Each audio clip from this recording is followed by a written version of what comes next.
সাম্প্রতিক সহিংসতায় ১৪৭ জন মানুষের মৃত্যু হয়েছে বলে জানিয়েছেন স্বরাষ্ট্রমন্ত্রী। সচিবালয়ে মন্ত্রী সাংবাদিকদের জানান, নিহতের মধ্যে ১১ জন আওয়ামী লীগ নেতাকর্মী, বাকিরা ছাত্র আর সাধারণ মানুষ। এদিকে যতই সময় যাচ্ছে বের হয়ে আসছে সেই সময়ের সহিংসতার ক্ষত। যেমন গেল ১৮ থেকে ২০ জুলাই ভয়াবহ সময় পার করেছে মোহাম্মদপুরের বাসিন্দারা।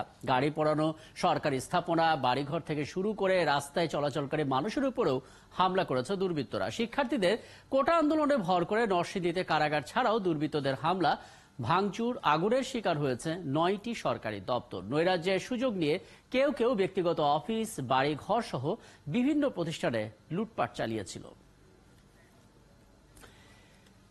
বলছিলাম, প্রায় ২ সপ্তাহ ধরে চলা এই সহিংসতায় ক্ষত যত সময় যাচ্ছে ততই উন্মোচিত হচ্ছে। মানুষের মনের ভেতর থেকে এখনো কিন্তু আতঙ্ক কাটেনি। ১৫ জুলাই থেকে পরিস্থিতি সামলানোর চেষ্টা করছে আইনশৃঙ্খলা বাহিনী। আজ তাদের প্রতিনিধির কাছে আরেকটু বিস্তারিত জানতে চাই। আমাদের সঙ্গে যুক্ত হচ্ছেন ডিবি প্রধান এবং ঢাকা মেট্রোপলিটন পুলিশের অতিরিক্ত পুলিশ কমিশনার জনাব হারুনুর রশিদ। জনাব হারুনুর রশিদ, আপনাকে আমন্ত্রণ জানাচ্ছি এবং ধন্যবাদ জানাচ্ছি যে আপনি আমাদেরকে সময়টা দিচ্ছেন। আমরা একটু আগেই স্বরাষ্ট্রমন্ত্রীর বক্তব্যটা পেয়েছি, প্রচারও করেছি। স্বরাষ্ট্রমন্ত্রী বলেছেন যে সাম্প্রতিক যে ঘটনাটা ঘটেছে সেখানে ১৪৭ জন মানুষ মারা গেছে, কিন্তু আমরা গণমাধ্যমগুলোতে একটা ভিন্ন হিসেব দেখতে পাচ্ছি। মানে গণমাধ্যমের হিসেব নিয়ে কি স্বচ্ছতার অভাব রয়েছে বলে মনে করেন কিনা? এই গরমিলটা কেন?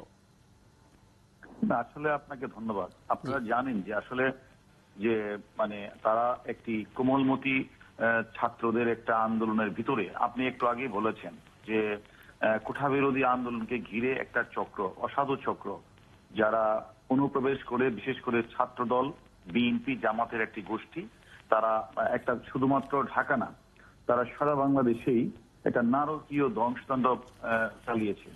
ছাত্র হত্যা থেকে শুরু করে ব্যক্তিগত রাষ্ট্রীয় সম্পদ পুড়িয়ে ছারখার করে দিয়েছে এবং আমাদের পুলিশ সদস্যদেরকে পর্যন্ত তারা জ্বলিয়ে হত্যা করেছে। গাজীপুরের একজন মেয়রের সাবেক পিএসকেও সে লটকিয়ে হত্যা করেছে। এরকম ভাবে অসংখ্য হত্যাকাণ্ড কিন্তু তারা সংগঠিত করেছে। পুলিশও তার জানমাল রক্ষাতে, হেফাজতে এবং আত্মরক্ষা সম্মান তারা চেষ্টা করেছে। এবং আমার কথা হলো, এই যে তাদের এই যে আপনারা দেখেছেন, আমরা দ্রুততর সময়ের মধ্যে আমরা কিন্তু সংগঠিত ধ্বংসযজ্ঞের পরিকল্পনাকারী, নেতৃত্ব দানকারী সন্ত্রাসীদেরকে ডিজিটাল ডিভাইস অ্যানালাইসিস করে তাদেরকে চিহ্নিত করে আমরা অনেককে গ্রেপ্তার করেছি এবং অর্থের যোগানদাতাদের চিহ্নিত করে কারচুপিতে নিয়ে এসেছি। আমরা এই জড়িত পদক্ষেপের বলেই আজকে কিন্তু পরিস্থিতি স্বাভাবিক হয়ে আসছে।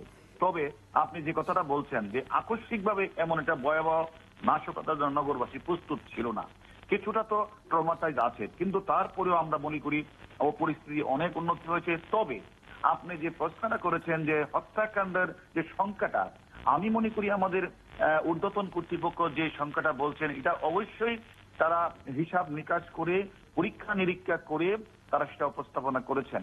আর অন্য যারা, অনেকেই যারা গুজব ছড়াচ্ছেন, মানুষের মধ্যে বিভ্রান্তি ছড়াচ্ছেন, তারা আগেও অনেক ছড়াইছে, এখনো ছড়াবে, ভবিষ্যতে তারা গুজব ছড়াবে। আমি মনে করি কাউকে গুজবে কান দেওয়াটা ঠিক হবে না। আমি মনে করি আমাদের সরকারের পক্ষ থেকে, বিশেষ করে স্বরাষ্ট্র মন্ত্রণালয়ের পক্ষ থেকে যে তথ্যটা, এটাই আপনাদেরকে সঠিক ধরে নিয়ে আমাদেরকে কাজ করতে হবে। আর অন্য যারা বলবে, ধরে নিতে হবে তারা গুজব ছড়িয়ে মানুষকে বিভ্রান্ত করতে চায়। আগেও যেমন গুজব ছড়িয়ে আপনারা দেখেছেন সাধারণ মানুষের বাড়ি ঘরে লুটপাট করেছে। আচ্ছা, আমি এখান থেকে আবারও শুরু করব। এখন যদি আপনি এই তথ্যটা দেন যে এখন পর্যন্ত আসলে কতজনকে আটক করা হলো, কারণ নিয়মিত অভিযান তো চলছে। না, এখন এই মুহূর্তে তো এর অ্যাকচুয়াল যে সংখ্যাটা তো আমি বলতে পারছি না। তবে একটা কথা আপনাকে মনে রাখতে হবে, আমরা যাদেরকে গ্রেপ্তার করছি, সুস্পষ্ট অভিযোগের ভিত্তিতে তথ্য যাচাই বাছাই করে, সিসিটিভি ফুটেজ ডিজিটাল অ্যানালাইজ করে কিন্তু আমরা গ্রেপ্তার করছি এবং গ্রেপ্তার হওয়ার পর তারা স্বীকারও করছে এবং তারা বিএনপি, জামাত এবং ছাত্র দলের তারা সদস্য, তারা একথা স্বীকারও করেছে।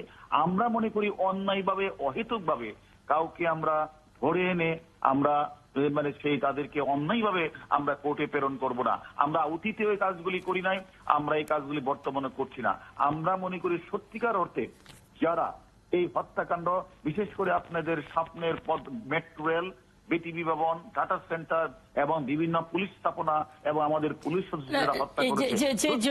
না, যে নজিরবিহীন আসলে ঘটনা ঘটেছে সেখানে আপনাদের যে ভূমিকাটা ছিল সেটা সবাই প্রশংসা করছে এবং নিশ্চয়ই এটা একটা ভরসার জায়গা তৈরি হয়েছে, কিন্তু এমন অভিযোগও আমরা পাচ্ছি যে ধরপাকড়ের নামে সাধারণ মানুষকে হেনস্থা করা হচ্ছে।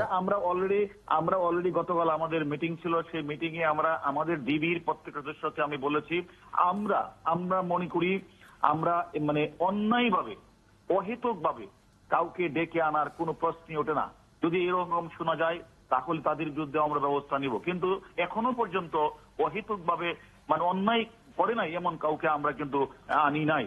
এবং আমি মনে করি সত্যিকার অর্থেই যারা এইরকম নাশকতার সাথে জড়িত, সরকারকে অকার্যকর করার জন্য বিভিন্ন প্রতিষ্ঠানগুলি তারা আগুন লাগিয়েছে, হামলা করেছে, আমরা সেই সকল অপরাধীকে, সেই সকল দুর্বৃত্তদেরকে আমরা তথ্য প্রমাণ দিয়েই তাদেরকে আমরা ধরে নিয়ে এসে রিমান্ডে এনে আমরা আরো কারা কারা জড়িত সবকিছু খুঁজে বের করার আমরা চেষ্টা করছি। আচ্ছা, আরেকটি বিষয় একটু বলবেন, মানে অনেক সময় হয় সুযোগে সদ্ব্যবহার করার চেষ্টা করে অনেক অনেক যারা আছে অসাধু চক্র, তারা নাম ভাঙিয়ে পুলিশের একটা পোশাক পরেই এই ধরপাকড়ের বিরুদ্ধে অভিযান চালিয়ে নিজেরা ফায়দা নিতে পারে। সেক্ষেত্রে কেউ যদি হেনস্থ হয়, এটা কিন্তু আপনারা দেখেছেন এই যে কোঠা আন্দোলনের ভিতরে কিছু অনুপ্রবেশকারী ঢুকে তারা কিন্তু আপনার ঢাকা শহরের বিভিন্ন অঞ্চলগুলিতে বিভিন্ন বাসাবাড়িতে তারা ওই যে কোঠা আন্দোলনের সমর্থক পরিচয় দিয়ে তারা কিন্তু বাড়িতে বাড়িতে হামলা করেছে, পুলিশকে খুঁজেছে। তেমনি ভাবে আমি মনে করি এটা সবসময় হয়ে থাকে একটা অসাধু চক্র, তারা বিভিন্ন সময় পুলিশের ড্রেস পরে, তারা রেবের ড্রেস পরে, বিভিন্ন বাহিনীর ড্রেস পরে তারা বিভিন্ন জায়গাগুলিতে তো করতেই পারে। আমরা সেদিকে এই সময় কি কোনো হটলাইন আপনারা বলবেন যেখানে কোনো ভিকটিম সাথে সাথে ফোন দিয়ে আপনাদেরকে জানাতে পারে? হ্যাঁ, আমরা তো অলরেডি বলেছি, কেউ যদি বলে থাকে যে আমরা পুলিশের সদস্য, সেক্ষেত্রে তো আপনি আমাদের কাছে তাদেরকে বলতেই পারেন, তাদের আইডেন্টি কার্ড চাইতেই পারেন, আপনারা কোন থানা থেকে এসেছেন। যদি আপনাদের সন্দেহ হয় সেক্ষেত্রে আপনারা থানা পুলিশকে অবহিত করতে পারেন, আমাদের ডিবি পুলিশকে অবহিত করতে পারেন। এখানে আমি মনে করি এরকম চক্র তো সবসময় আছে, যুগে যুগে ছিল, এখনো আছে। আমরা তাদের বিষয়ে অত্যন্ত অ্যালার্ট এবং সোচ্চার আছি। যদি এরকম কোনো তথ্য কারো কাছে থাকে আমাদের জন্য তাৎক্ষণিকভাবে অবহিত করে। তবে এখনো পর্যন্ত এ ধরনের কোনো তথ্য অভিযোগ আমরা এখনো পাই নাই। আচ্ছা, আপনাকে অনেক ধন্যবাদ, আপনি আমাদেরকে সময়টা দিয়েছেন। ডিবি প্রধান এবং ঢাকা মেট্রোপলিটন পুলিশের অতিরিক্ত পুলিশ কমিশনার হারুনুর রশিদ আমাদের সঙ্গে ছিলেন এতক্ষণ।